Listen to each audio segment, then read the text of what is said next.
What is up, everybody? Sven Diesel here. We're going to be tying up the white bass gunner. What this is pretty much trying to do a crossover from conventional tackle to fly tying. So we've got a jig hook here. This is a Moonlit ML056, and I think this is a size 8. And we've got a tungsten bead fit to the hook in an orange. And we're going to be using a Nano silk for this. This is a 12-aught. I buy it in these bulk spools because I love it. And I'm just going to lay down a nice little thread brace here.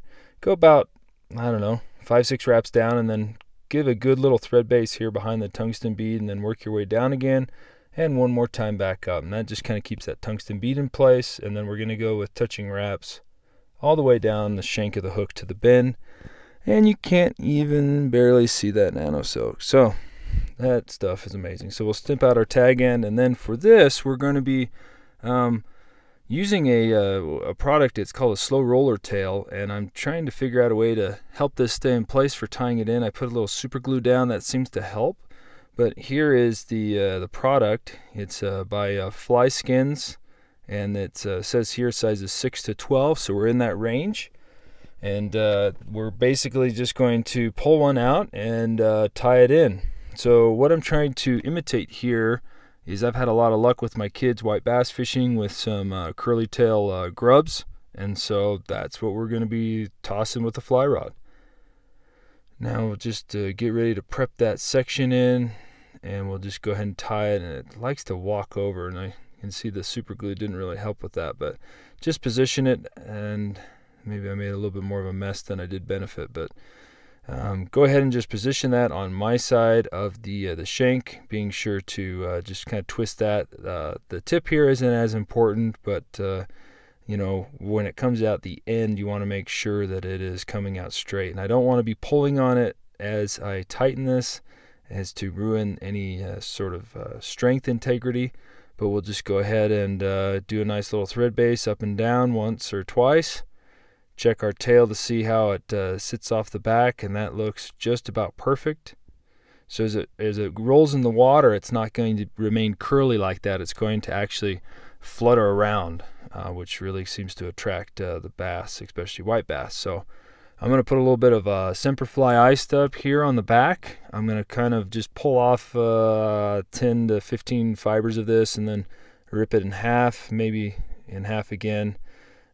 Just make sure you got all those pieces, stragglers out of the way, and we'll just do 2 loose wraps around this to kind of create an even distribution around the shank of that hook. You can twist it around if needed, and then I'll just go ahead and pull it back, dividing it in, so that it equals all the way around.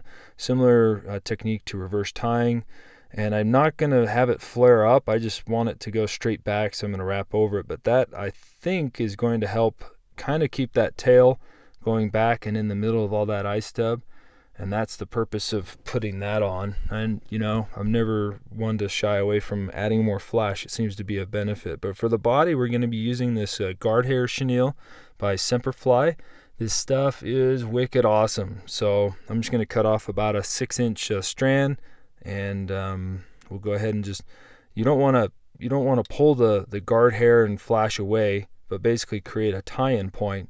And then we'll tie that in with some nice securing wraps, remembering that we don't want to add too much of a hump here, but we'll distribute our wraps of this chenille and a little bit lighter here at the back, and then move our way forward with more touching wraps. So we'll start going forward, kind of printing that chenille back as we go, and that way we just add a little bit denser of a body.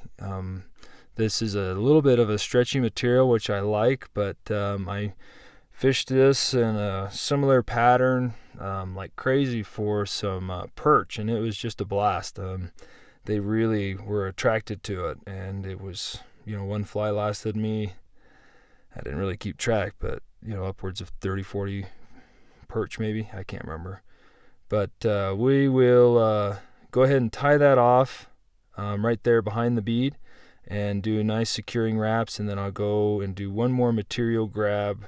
After snipping this out, I'm going to kind of try and see if I can grab that little tag end. I already had 2 wraps over it, but I just want to make sure I suck that down in, and then we will build up a nice little thread base here, and we'll whip finish with a 3-turn whip finish, and we'll double on that and do a second whip finish just to make sure that we got everything in there nice and secure. So real easy pattern. The last step is when this stuff's packaged, it kind of lays that guard hair down, and so I want to make sure that I brush that out, being a little bit aggressive with it, back and forward, you know, similar way you would mop your tile, I guess, back, forward, or vacuum your carpet.